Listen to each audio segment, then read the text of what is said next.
Hello, everybody, and welcome back. Oh, I thought you were going to do a singy-songy, like a song. Hello, everybody, welcome back to the channel. That was beautiful. So I don't want to make this video too long. I just want to make it kind of like an overview of a couple of the games today, mainly because Champions League final was today, and we actually watched it together because it was at a normal time. It was at 3 p.m. our time, so it was at like a normal time. So we could watch it, and we were both home, and it was on Paramount Plus, which was nice. So we actually ended up watching it. And then I want to talk a little bit about the farewells today. But there was 3 major farewells at a couple of the teams that we follow. So the timestamps down below for those farewells. You're looking at me like you don't know who those farewells are. No, as you're saying farewell, it's a funny word. What about happy trails? Happy trails to you until we meet again. You've never heard that? No. Happy trails. Leave. So the very first thing we want to talk about was Sarah and I watched the Champions League final on TV, and we were pumped to watch it. Weren't you pumped to watch it, Sarah? Yeah, it was exciting. Yeah. But also like crazy. Going into the game, obviously I don't know a lot about Barcelona. I'll tell you, the one thing I knew about Barcelona is that Barcelona, exactly, for the Spaniards. The one thing I knew about Barcelona was that Lieke Martens played for Barcelona, and she's Dutch. And other than that, I really didn't know much. I don't really follow the Spanish league. I don't know much about the team, but we know a lot about the Chelsea team. So because of that, I was rooting for Chelsea. Even though going in, were you rooting for Chelsea to win? Yeah, I was. Yeah, because I think there's a lot of people out there that might follow the Super League who just do not like Chelsea, whether they're an Arsenal fan or a Man City fan, or they just, it's kind of like I always say Boston. I always say like Yankees versus Red Sox. If the Yankees were going to go to the International Champion League, Red Sox fans would be praying that they lose. Same thing with the Chelsea haters, which is okay to say because it's all fun, Shaders. People who just did not want Chelsea to win or do well. And I wanted them to win because I like a lot of the players on Chelsea. I think they did amazing things this year. So going into the game, I wanted them to do well. I was rooting for them, but I know a lot of people were not rooting for them. And so we're not going to talk a lot about the game, mainly because it was kind of, how would you put it, Sarah? The game was a little bit anticlimactic. Within the first 30 seconds, they had an own goal, and then own goal. And then they had a penalty kick within the first 14 minutes. It was 2-0. That was wow. You're the biggest game of the year. You're down 2-0 against the top competitor against you. It was going to be an uphill battle from there. And I think they were just from the very beginning kind of thrown off. Then they're probably shaking and quaking about that bacon. No, about that own goal. So that probably just threw them the freak off because they're like, we should not have been. That shouldn't happen at this level on this championship. And then so that happened, and then they had a penalty. There was a penalty kick for Barcelona, but they had a VAR. So if somebody would say, well, it wasn't a fair penalty, that wouldn't have been the case because it was reviewed and it was deemed a penalty. And then there you go, down 2-0. And I think for anyone, you go in there watching, you're down 2-0, it's already it's like a punch to the gut for a Chelsea fan. You know what I mean? Yes. Long story short, though, based on what I heard commentators saying, based on what Sarah and I saw, the offense didn't look that good and the defense didn't look that good. So it didn't look good at all for Chelsea. I will say, first half it looked like a mess. Second half, it looked okay. They didn't get scored on in the second half. So if they would have played the way they played the second half the whole game, it would have been really competitive. But they just didn't. They lost. Not to mention how well Barcelona played. So they played amazing. Chelsea didn't, and it was. I don't know. It's so disappointing. You get all the way up there, and then at the medal ceremony, me and Sarah watched it. Chelsea were, of course, they're going to be upset and depressed and everything, but they sure looked it. They looked and understandably, we loved it. The one takeaway I did want to talk about, which I think this is something that has to go from, be careful of what you say in the past, Sarah, because it might come back to bite you in the bum. It might come back to bite you in the bum. And I will say, Sarah and I are Sam Kerr fans. A lot of people actually don't like her, which is completely fine. I mean, so we like Sam Kerr. You know, I've always liked her. We know she's sassy, and we know sometimes she has, you know, something to say, which is completely fine. It's sports. It's all good. So I'm going to read a little bit from this article. It says, Sam Kerr tweet trolled by Barcelona fans after UEFA Women's Champions League rout. Barcelona claimed their first UEFA Women's Champions League crown on Monday morning after smashing Chelsea 4-0 in the final.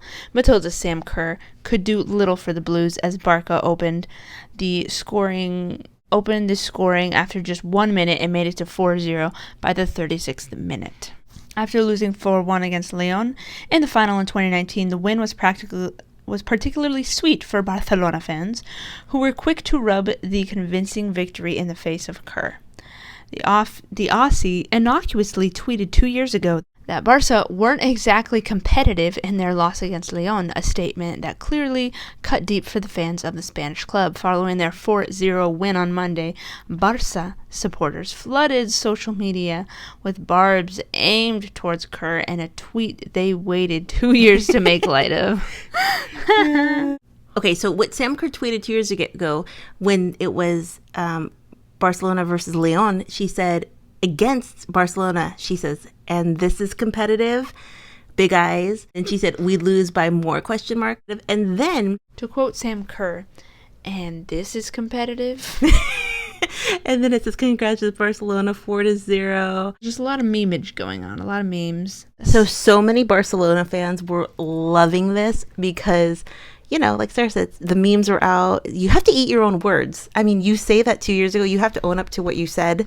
You say that, and now you look kind of silly.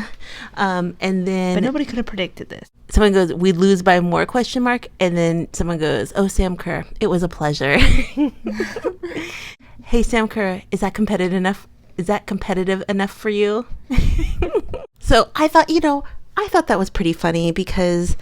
It's sports, it's entertainment. I'm sure Sam even probably, you know, she said that 2 years ago. She has to like say, hey, I did say that. Now people are trolling me. I'd be pissed. And it seemed like all in good fun. No one seemed like they were, you know, saying anything, I'm going to come get you or anything. Somebody come get her. That was kind of like, I thought that was kind of funny because you say those things, they may come back to haunt you, and also karma. Yeah. So, yeah, for her to say that 2 years ago, it is pretty funny, though. And I'm a Sam Kerr fan, and it's actually pretty funny that, you know, is this competitive enough for you? It's ironic. Because, I mean, within the first couple minutes, it's 2-0, and then it's just kind of like, that's it, you know? Yeah. Especially against the team. Okay, so what did you guys think of the Champions League final? Were you rooting? I think it's one of two things, Sarah. I think you're either rooting for Chelsea or really rooting against Chelsea if you're a Super League fan. And if you're a Barcelona fan, or you just like Barcelona in general, were you rooting for Barcelona? Or were you rooting for Barcelona because you just like Barcelona? Because they're formidable. And then I did want to talk a little bit about, you know, 3 departures that we saw today, which was the 16th of May. FA Cup, there are some FA Cup games that were played, and one notable one was Arsenal. And they played Crystal Palace. They killed Crystal Palace, and they won 9-0. Oh my! You know, a bunch of people scored. Everyone? No one had two goals. It was everyone had one goal. But so this game was impactful because that it will be their last game is Joe Montemurro and Jill Rodd, and yeah.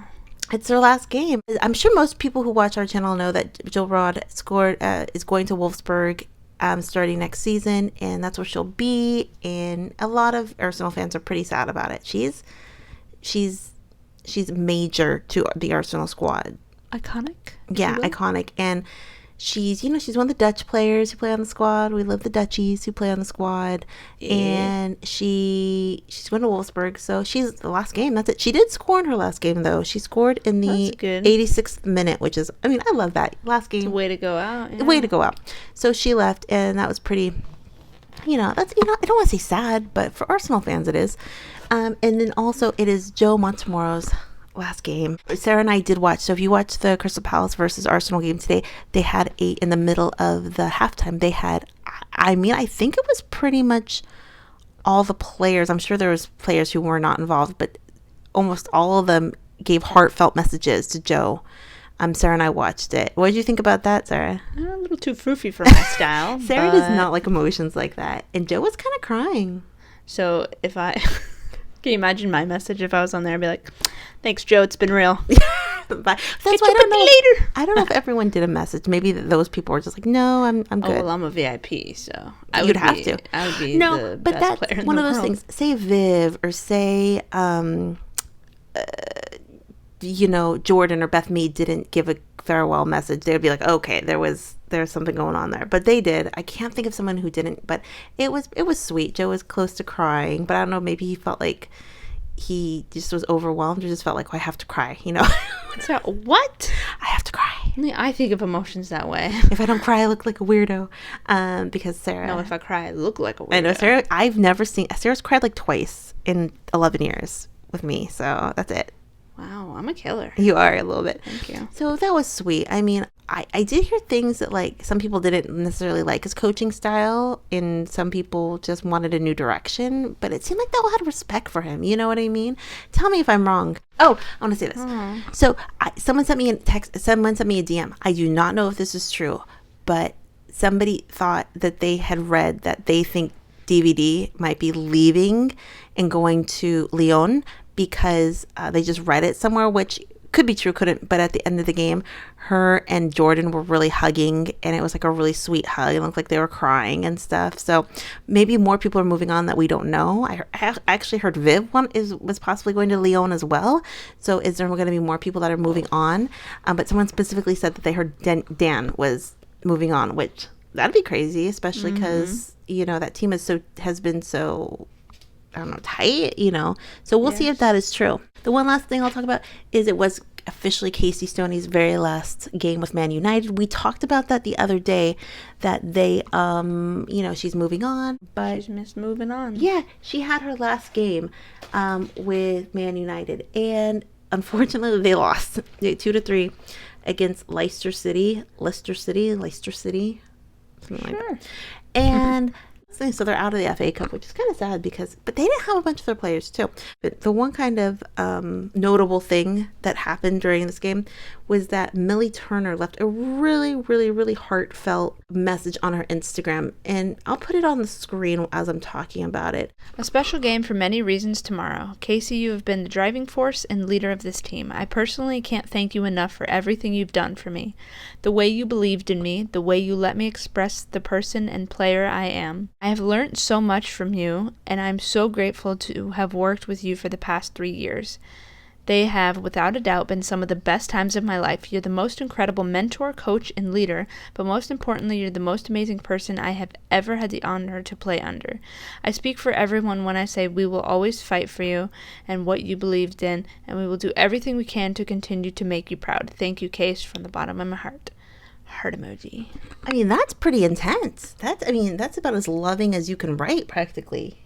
Yeah, I've never written anything like that in my life. Ew. So, I mean, that just goes to show you how much respect that it seemed like most of the girls had for Casey, and that Millie's going to really miss her. So to write that's very major. That's mad love right there. And we still don't know where Casey Stoney's going. They asked her in an interview saying, hey, where do you see yourself? If they asked her about San Diego or whatever, she basically said, this isn't about where I'm going. It's about the last game, but it's also about my family. That's my number one concern, priority is my family. That is it right now.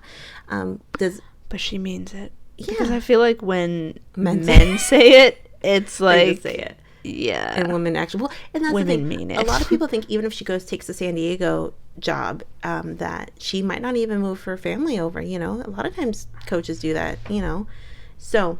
that was pretty notable that it was her last game. She's been there since 2018. It's an end of an era. Joe has moved on. Casey has moved on. There's a lot of movement. And we will see what happens. It's, sucks you lose on your final game. That's like Jill Ellis. Yeah. She tied on her final game. I know. You always want to go out on a high note. But this was a very European soccer heavy episode. Yeah, I thought you turned European here for a minute. Hey, I'm okay with that. I like Europe. What do you guys think? Okay, so what do you guys think, about Champions League final? What do you think about what Sam Kerr said 2 years ago? And then what do you think about Joe and Jill moving on? And any other... we got a lot of good comments about what people thought about Casey. I will say, the last thing I'll say, a lot of people think the problem with Manunited is not just with the women's team. It's actually with the men's team as well. The owner's called the Glazer family. They're American. They've been the owners since 2005, and I was watching this on YouTube. This pundit was saying that they are American. They actually, even though they have owned the team for 15 years, they actually still don't understand British football culture, even for all those years. And if they're Rich people, am I right? And if they're not willing to put the investment in, not just the men and women, apparently they haven't been doing things right for the men's team or the women's team. That's this Glazer family, and they were part of that horrible Super League which we never really talked about on our channel, the men's Super League that went down in flames. They were one of the driving forces behind that too. So the one James Corden was so passionate about. Yeah, okay. Exactly. James Corden spent like 10 minutes talking about American TV, and no one really knew what he was talking about. No. But what did you guys think? What is your takeaway from the Champions League game and from Jill leaving? Are you guys sad about that? And Casey Stoney's last game, they lost, which sucks. But yeah, she has a lot of respect. She's so young too. She's like 38. Whoa. Yeah. So she is going to be around, a force to be reckoned with for another 30, 40 years. She will. I'm letting you know. I agree. Questions, comments down below. What did you guys think? Let us know, and we'll talk to you guys later. Have a good night. Bye.